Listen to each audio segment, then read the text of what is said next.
Now we get into the last way to find in the capital budgeting, which is the internal rate of return, IRR, or internal rate of return. This internal rate of return is the return on the company invested the capital. Very simply, the rate of return the firm on the capital budgeting project. So basically, what's the rate of return of your investment?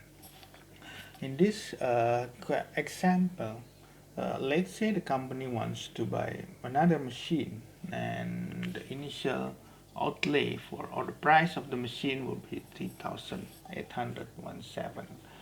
Okay, and then after the next 3 years, this machine will create the free cash flow for the company from year 1, year 2, and year 3. Year 1, 1,000, and then 2,000, and then 3,000.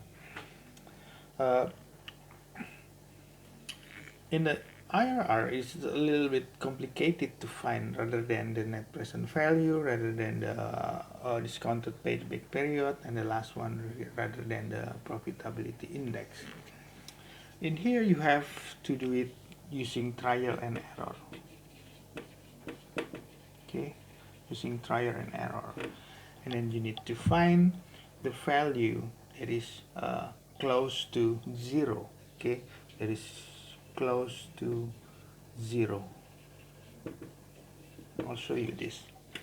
To calculate, let's say that we start this trial error using the present value interest factor of 20%. Is the value is right or not? Okay, let's try it. Okay, and then like usual, you multiply this, and then this should be the result. Okay, and then after that, you have to add this up, and this could be the result. Okay, 3,958. This is called the present value inflow. Okay, because the present value inflow, the money goes into the company. This is the present value outflow, which is the initial outlay. So you have to compare the present value inflow with the initial outlay. Okay, which is 3,817. If the result is like this, if the present value interest factor of this one is equal to the initial outlay, as this one is more than, not equal, I mean more than this, then what you need to do next, you need to increase the discount rate. Okay, because this is not equal yet, or not close to zero. So let's try another way using the present value interest factor of, let's say, 22%. Okay, this is what the so-called the trial and error. And the present value interest factor, the discount will be different. For the 20%, I already prepared this. No, this is not 22%.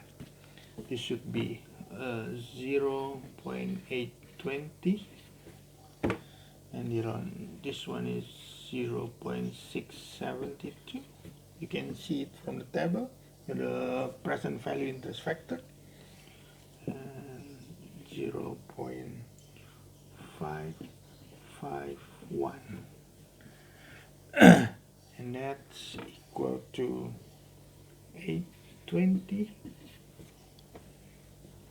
1344, 1653, and this should be, when you add this up, this should be 3817. This one is 3817. So in 22%, the present value interest factor is equal to initial outlay. So this is your internal rate of return. So the internal rate of return here is 22%, no more and no less. After you find this 22%, then you have to see the rule of the IRR. The rule of the internal rate of return is if the IRR is more than the required rate of return, then you need to accept the project. But if the IRR is less than the required rate of return, then you need to reject the project. In this example, let's say that when you finance the project, you are using money from the bank. And the money from the bank will charge you interest of, let's say, 15%.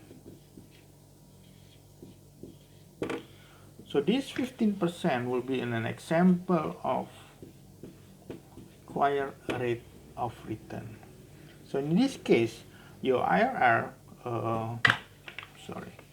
let's say your IRR is 22%, which is more than your required of return, which is the 15%.